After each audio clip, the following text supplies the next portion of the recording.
예, 대통령 선거가 끝나고 문재인 대통령이 새로운 대통령으로 등장했습니다. 그리고 이후에 펼쳐진 여러 가지 정책적인 측면에 있어서 대한민국은 어떤 상당한 변화가 있을 거로 예상을 하고 있는데 그 변화는 기대를 포함하기도 하고 또 한편으로는 우려와 걱정도 담고 있는 것 같습니다. 특히 그 미국을 비롯한 그 주변국들과의 외교 관계에서 큰 변화가 나타나지 않을까 이런 예상을 해보고 있는데 오늘은 주로 그 미국과의 외교 문제를 중심으로 말씀들을 좀 나누는 자리를 마련해 보겠습니다. 오늘 모신 그 게스트는 성균관대학교 정치외교학과 김태우 교수님인데요. 안녕하십니까? 네, 안녕하세요. 반갑습니다. 네, 김태우 교수님은 그 17대 이명박 정권 때 외교 대통령실 대외전략비서관과 대외전략기획관을 지내시고 또 외교통상부 외교안보연구원 교수를 역임하셨습니다. 특히 외교안보 분야에서는 손꼽는 전문가로 통하고 계신데요. 오늘 아주 귀한 자리에 모셨습니다.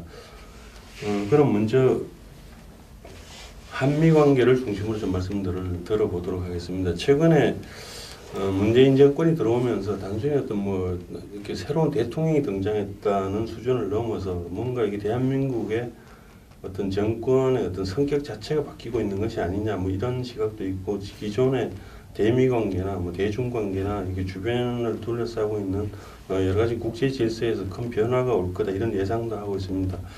물론 이 예상이라는 게 지금 단순한 예상일 수도 있고 또 실제로 변할 수도 있다 뭐 이런 그 양면이 다 있긴 합니다만은 현재 교수님이 보시기에 새로운 정권이 들어온 것을 계기로 해서 지금 한미 관계가 현재 어떤 수준에 있다 이렇게 보시는지요? 우선 대통령이 새로 등장하는 과정에서 우리 안보나 외교 이슈가 주안점이 아니었다는 것이죠. 아주 특별한 이 촛불 시위와 탄핵 정국 속에서 대다수의 유권자들은 기존의 구태의연한 정치를 청산해 보겠다 하는 욕구가 강했기 때문에 짧은 그 캠페인 기간 속에서 우리의 대외 정책 이슈를 중심에 놓고서 후보를 결정하는 그런 계기가 되기보다는 정치 개혁 그리고 새로운 변화 그리고 기존의 우파 세력이 잘못한 것을 한번 크게 꾸짖어야겠다는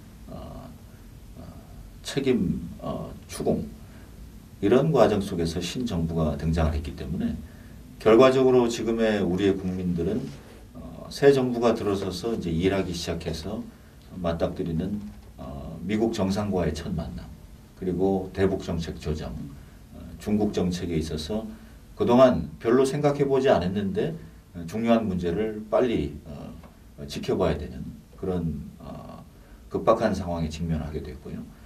그 과정 속에서 지금 신정부가 그동안 쭉 해온 말이 있습니다만은 국민들에게는 그다지 이렇게 결정적인 관심사가 아니었고 지금 차라리 와서 이것을 주의 깊게 바라보고 그러나 실제로는 이 문제에 대해서 국민이 의사 표현을 할 기회가 크게 제약되어 있는 그런 상황 속에서 일부 전문가들이나 또 우파 지식인들이 조금 우려스러운 마음으로 바라보고 있는 이런 상황이 아닌가. 지금 문재인 정부에서는 아직 예상 수준이긴 합니다만은 뭔가 지금 기존에 유지해오던 대미 관계의 어떤 안정 이런 것보다는 뭔가 새로운 변화를 모색하는 것이 아닌가라고 하는 쪽에 더 시선이 가 있다고 보이는데 근데 새로운 변화를 요구한다라고 하는 것은 그게 의지맞고 가능한 것인지 거기에 따른 준비나 역량이 뒷받침이 돼야 되는 것인지 하는 문제가 좀 따를 수 있다고 보는데 그 점에서는 새로운 어떤 정책 기조에 대한 예상 또 이것에 대한 우리 준비 가능성 이런 것들에 대해서 어떻게 평가를 하실 수 있는지요? 되게 한국이 취할 수 있는 이제 대외 정책의 큰 방향이라는 게 정해져 왔죠. 6.25 전쟁이라는 큰 사건을 겪으면서 동맹이 체결이 되고 주위 어디를 둘러봐도 주변 강대국에 비해서 한국이 스스로의 이 생존을 지킬 만한 안보 역량이 되지 않았기 때문에 결국 한미동맹은 미국으로 봐서도 동북아 개입 전략을 지탱시키는 주요한 지렛대가 됐고 한국으로 봐서는 더더욱 이 생사의 문제로 시작한 동맹이 지난 70여 년간 북한 위협 앞에서 그리고 냉전 시기에는 소련 위협 앞에서 그리고 지금은 여전히 북한 위협 플러스 중국에 대한 일정 부분의 보험 효과라고 할까요? 그런 면에서 한미동맹이 이제 굳건하게 유지되어 왔는데 그 한미동맹을 우리나라의 진보 보수라고 표현하기는 정확하지 않습니다만은 좀 더 직설적으로 얘기하면 좌파, 우파 정권이 교대로 출현할 때마다 미국에 대한 접근 태도와 인식은 상당히 달랐다고 할 수가 있죠. 한미동맹을 부정한 세력은 아무도 없었습니다만은 그것을 위계적인 질서에서 바라보고 좀 불공평했다.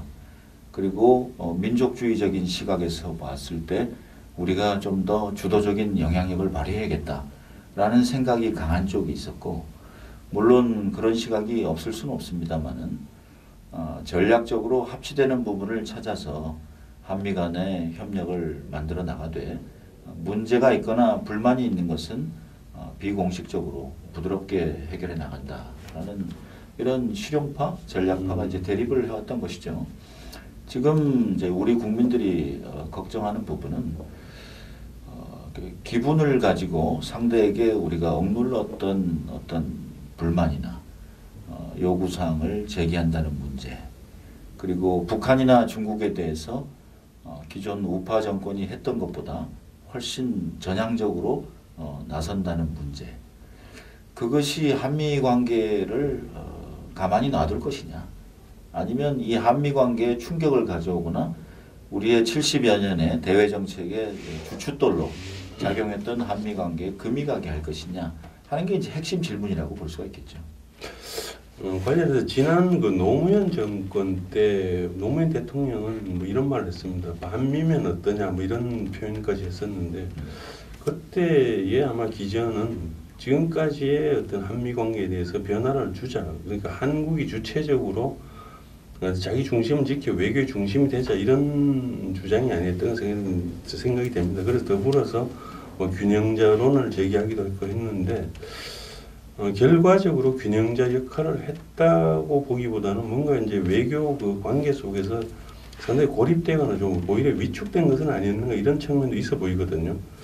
그래서 과거 노무현 정권 때 그 주장했던 어떤 균형자 정책 이런 어떤 새로운 변화에 대한 모색에 대한 뭐 성과나 결과라고 한다면 지금 어떻게 평가를 하실 수 있을까요? 지금하고 비교하면 그때는 중국의 대외 영향력이 아직은 잘하고 있었지만은 국제사회가 크게 주목할 만큼은 아니었고요. 당시에 아마 자주 외교는 한미 관계가 불평등 수직 상하 관계다라는 인식에서 출발했던 것 같아요. 2002년도 김대중 정권 말기에 이제 여중생 사망 사건이 있었고 또 주한 미군 주둔군 지휘 협정, 이 소파에 대한 이제 개정 요구가 있었고 당시에 이제 우리 국민 정서라는 것은 오랜 기간 동안 이 전쟁이 없다 보니까 한미 동맹이 지켜온 한국의 평화에 대해서 다소 당연하게 생각하는 좀 안이함이 있지 않았나 그런 생각도 들고요. 그러면서 그동안 마음속에서 이제 억눌러 왔던 미국에 대한 섭섭함이라고 할까요? 그런 강력한 이제 동맹 파트너에 대한 이제 불만 사항을 촉발시켜 줬던 것이죠.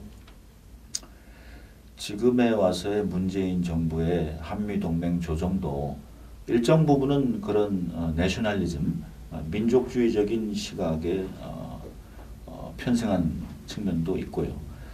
보다 크게는 아마 중국 변수가 아닌가 싶은데 중국의 경제력이 커지고 또 한국 무역액의 30-40% 정도를 이제 한중 통상 관계에 의존하다 보니까 중국을 중시할 수밖에 없고 중국을 도외시하고 이제 외교를 짜기는 힘들어졌습니다. 그것은 우리가 상식적으로 다 이제 납득을 하는 부분인데 문제는 이 대북 정책 그리고 한국의 대외 외교 기조를 한미 관계와 한중 관계를 동일선상에 놓고 이게 상쇄 관계라고 할까요? 보통 이제 제로섬 관계라고 얘기를 하죠. 한미 관계를 좀 축소시켜서 한중 관계를 강화하면 우리도 좋고 중국에도 좋을 것이다라는 막연한 인식. 그런 것은 제가 볼 때 전략적으로 좀 위험하다고 봅니다. 그게 지난번에 좀 아주 충격적으로 표현됐던 것이 박근혜 대통령이 그 천안문에서 사회를 받았던 일이 아니었던 생각이 되는데 아마도 그 지금 말씀하신 대로 그런 식의 어떤 그 관계 변화 속에서 새로운 뭔가 질서를 좀 모색해보자 이런 의도가 아니었을까 싶은데 결과적으로 대외적으로는 아주 엄청난 충격으로 인식되고 그 외교 정책에서의 어떤 시그널이 혼란스러워지지 않는가 이런 계기도 있었던 것 같습니다. 그래서 아마도 지금 문재인 정부도 역시 마찬가지입니다만 중국의 이 변화된 위상이 대북 관계라든지 대미 관계에 있어서의 어떤 또 다른 어떤 변수로 작용하고 있는 것은 아닌가. 좀 한편에서는 지금 이렇게 친미적인 정책보다는 일종의 뭐 반미까지는 아니더라도 상당히 좀 거리를 두면서 친중 쪽으로 기울지 않겠느냐 뭐 이런 예측이라 그럴까 우려 같은 시각도 있습니다. 이런 부분들에 대해서는 좀 어떤 한국이 좀 어떤 그 스탠스를 잡아야 될지 이런 것들에 대해서는 어떻게 평가를 하실 수가 있나요?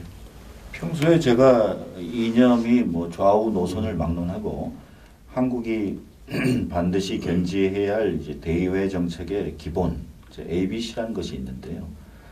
그거는 결국 그 한미 동맹이 약화될 때 중국이나 러시아나 일본이 한국의 틈새를 파고 들어와서 한국의 전략적인 능력이나 위상을 경시하고 악용할 가능성이 커진다는 거고요. 한미 동맹을 튼튼히 해놓고 주변국과 갈등도 하고 협력을 할 때는 주변국이 그 한미 동맹이라는 지렛대에 대해서 부담스러워하기 때문에 한국을 역설적으로 존중하는 결과가 발생한다는 것이죠. 그런 역학관계를 우파건 좌파건 혼돈하기 시작할 때 한미 관계를 조정해서 다른 무언가를 바꿔보겠다고 하는 유혹에 빠지게 됩니다. 그것이 아마 박근혜 정부 중반기에 일종의 착시 현상이 아니었나 싶고요. 또 지금 문재인 정부가 혹시나 그런 길로 가게 되지 않을까 하는 우려가 나오는 이유이기도 한데 중국을 제가 그 정부에 일하면서도 이렇게 경험해 본 바에 의하면 우리가 우리의 전략을 확실하게 설득을 시키고 또 그러한 우리의 입장을 일관되게 견지를 할 경우에 중국이 그 문제에 대해서 내심 받아들이게 됩니다. 해가 갈수록 전략 대화가 되고 한국의 마지막 마지노선은 여기까지고 그러나 중국과 신뢰를 강화하면서 이 문제는 좀 확대해야 할 필요가 있고 이렇게 하면 중국도 나름대로 자기가 침범해야 될 한국에 대한 전략적인 지형을 조정을 해본다는 것이죠. 근데 우리가 먼저 나서서 이 한중 관계의 틀과 한미 관계의 틀을 마구 이렇게 뒤섞어 놓을 때 중국이 이거 문제가 달라지겠네. 그리고 우리가 가서 기존의 한일 관계, 한미일 관계에 대해서 뭔가 지렛대를 행사할 때 한국이 흔들리는구나. 그리고 한국의 언론과 여론과 국론이 방황을 할 때 좀 더 강하게 나가보면 또 한국이 주춤하고 그것을 두려워하는 듯이 보이고 하면 중국이 또 전략적 목표를 다시 또 확대해서 수정해서 나오고 그런 악순환을 제가 보면 한국이 먼저 자초한 측면이 있다. 이렇게 생각을 합니다. 그 관계에서 가장 상징적인 그 사건이 사드 배치 문제가 아닐까 생각이 되는데 사드 배치에 대해서는 뭐 지난 정부와 지금 문재인 정부 또는 중국의 입장들이 서로 다 엇갈리고 좀 여러 가지 그 신호가 달랐다고 생각이 되는데 그 문제에 대해서 지금 모르겠습니다. 현재 지금 문재인 정부 자체에서도 어떤 입장을 계속 취할 것인지에 대해서 아직 뭐 명확한 사인이 나오지는 않았습니다만은 최근에 이제 문 대통령 발언을 통해서 뭐 몇 기가 뭐 비밀스럽게 들어왔네 아니네라고 하는 논란이 제기됐습니다. 그게 아마도 그 사실을 확인한다기보다는 그 속에 담긴 어떤 다른 뭐 생각이라 그럴까 어떤 전략이 있는 것은 아닌가 이런 인상도 받게 되는데 이 사드 배치에 관해서 기본적으로는 어떻게 평가를 하실 수가 있나요? 저는 우선 이 문제의 발단이 지난 한 3, 4년으로 거슬러 올라간다고 보고요. 그 절반의 책임은 전임 박근혜 정부에 있다고 봅니다. 왜냐하면은 스케포로티 당시 주한미군 사령관이 본국에 북한의 탄도미사일 위협에 대한 추가적인 대응 조치를 건의했고 그것이 일부 국내 언론에 의해서 보도가 되면서 알려지기 시작했습니다. 그때 최소한 6개월 동안 한국 정부가 아무런 입장을 내놓지 않았어요. 논의를 시작한 바도 없고 결정된 바도 없다라고 하면서 한미 간에 이 문제를 긴밀하게 공조할 수 있는 기회를 계속 거부했고요. 그 가운데 한 6개월이 지나면서 중국이 이 문제를 공부하기 시작합니다. 한국 여론이 극심한 분열이 이제 시작이 되고 여야 그리고 좌우가 나뉘어서 찬반 논쟁으로 치달으니까 그 공부라는 게 어떤 틈새를 찾는다 그 말씀으로 그렇습니다. 이해가 되는데 제가 나중에 확인해 보면 이 중국의 전문가들은 솔직히 얘기해요. 처음에 우리는 사드에 대해서 잘 몰랐고 관심도 없었는데 예. 한국에 돌아가는 걸 보니까 마치 우리 정부도 뭔가 입장을 정해야겠다는 의무감을 느꼈다. 그런데 그 정답은 명약관화했다. 정치적으로 보나 군사적으로 보나 사드는 그 내용이 무엇이든 간에 레이더가 뭐 탐지 범위가 어떻고 뭐 미국을 추가로 중국을 들여다보고 뭐 아니고 하는 군사적인 논쟁을 떠나서 중국은 이 문제를 불편하게 느끼는 건 당연하죠. 그거는 한국 사람이면 다 상상을 할 수 있는 것입니다. 그런 중국의 결정이 나오게끔 한국 외교가 방치했다는 것이죠. 그 이후에도 이 문제를 비공식적으로 중국에 가서 긴밀하게 설명을 하고 또 한미와는 이 문제를 본격적으로 논의해 나가면서 선제적으로 여론을 관리했다면 문제를 사전에 관리할 수 있었을 텐데 결국 2년 반이라는 시간이 흐르고 중국과 러시아가 대북 문제나 우리의 대외 관계에 대해서 박근혜 정부의 기대에 쫓아오지 못하고 하면서 나중에 스스로 실망해버리고 사드를 좀 더 서둘러서 결정하는 그런 과정을 지켜볼 때 중국이 우리에게 너무 가혹했다. 그동안 우리는 중국을 좋게 보려고 했는데 우리 국민에게 상처를 주었다. 이런 사후적 판단도 틀리진 않지만 결국 그러한 결과를 자초했던 것은 우리 외교의 패착이었다. 저는 이렇게 본다는 거죠.